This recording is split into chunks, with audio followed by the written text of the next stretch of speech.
Di sebuah desa terpencil di pedalaman Jawa, hidup seorang pemuda bernama Raka.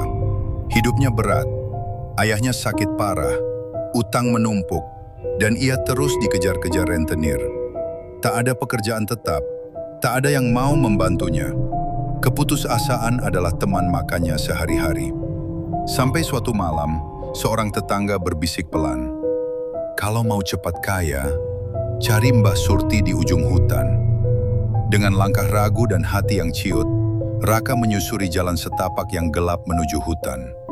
Jauh di sana, di balik pepohonan paling tua, berdiri sebuah gubuk reot berlumut. Itulah rumah Mbah Surti. Di dalam gubuk itu, duduk seorang perempuan tua bermata keruh. Bibirnya menyungging senyum mengerikan saat Raka mengutarakan maksudnya. "Kau ingin kaya? Hah, mudah," katanya. Suaranya serak seperti daun kering yang diinjak. Tapi bayarnya bukan uang. Raka terdiam, menunggu. 10 tahun, lanjut perempuan tua itu. 10 tahun kau hidup bergelimang harta. Setelah itu, jiwamu jadi milik dia. Raka gemetar. Di kepalanya, bayangan ayahnya yang sakit dan ancaman rentenir bergulat dengan ancaman yang samar ini. Akhirnya, putus asa mengalahkan akal sehat. Ia menganggur. "Saya setuju." Mbah Surti mengeluarkan selembar kertas usang dan sebuah jarum. "Tanda tanganilah dengan darahmu." Saat Raka menorehkan jarinya yang berdarah ke atas kertas itu, sesuatu yang aneh terjadi. Angin yang sebelumnya berhembus, tiba-tiba berhenti. Burung-burung malam menjadi diam 1000 bahasa. Dan dari kejauhan, terdengar tawa kecil yang tipis, tidak wajar, membuat bulu kuduk berdiri. Esok harinya, keajaiban benar-benar terjadi. Uang masuk tanpa sebab. Rejeki datang bagai tidak terbendung. Bisnis apapun yang ia jalani menjadi laris.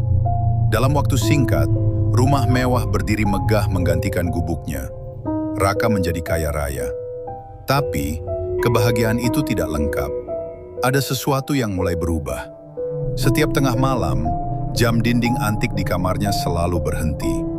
Jarumnya mandek tepat di pukul 12.00. Tak bergerak sedikit pun hingga pagi. Di depan cermin, bayangannya kadang bergerak sendiri, terlambat, atau menatapnya dengan ekspresi yang berbeda. Dan yang paling menghantui, setiap kali hujan turun, di sela-sela derasnya air, ia mendengar suara anak kecil berbisik lirih. "Tinggal 3 hari lagi." Lalu, tinggal 2 hari lagi. Dan kemudian, besok. Hari itu tiba. Tepat 10 tahun sejak perjanjian itu. Malam itu, hujan deras mengguyur desa. Petir menggelegar. Tiba-tiba, listrik padam. Seluruh rumahnya terbenam dalam gelap. Hanya cahaya lilin yang berkedip-kedip. Raka duduk sendirian di ruang tamu yang luas.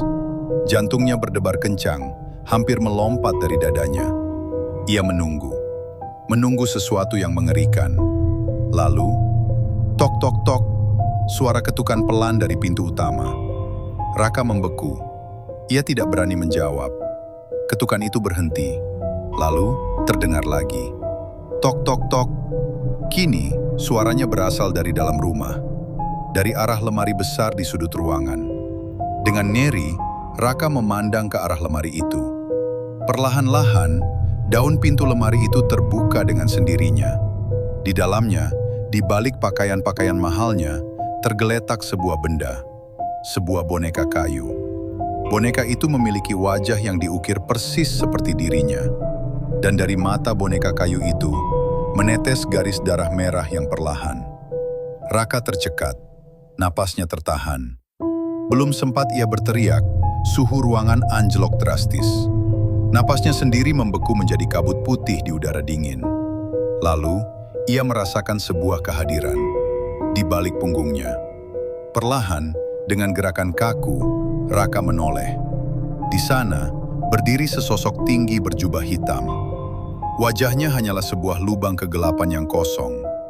Tangan keriput dan panjang menjulur dari balik jubah itu, mendekati leher Raka. Dan sebuah suara berbisik di dalam kepalanya sendiri, bukan melalui telinga. "Waktumu habis." Esok paginya, warga yang penasaran menemukan rumah mewah Raka terbuka lebar. Sunyi, kosong. Tak ada jejak perjuangan, tak ada tanda-tanda keberangkatan. Hanya sebuah dompet kulit tergeletak di tengah halaman yang becek. Di dalamnya, ada foto lama Raka bersama ayahnya yang sedang tersenyum.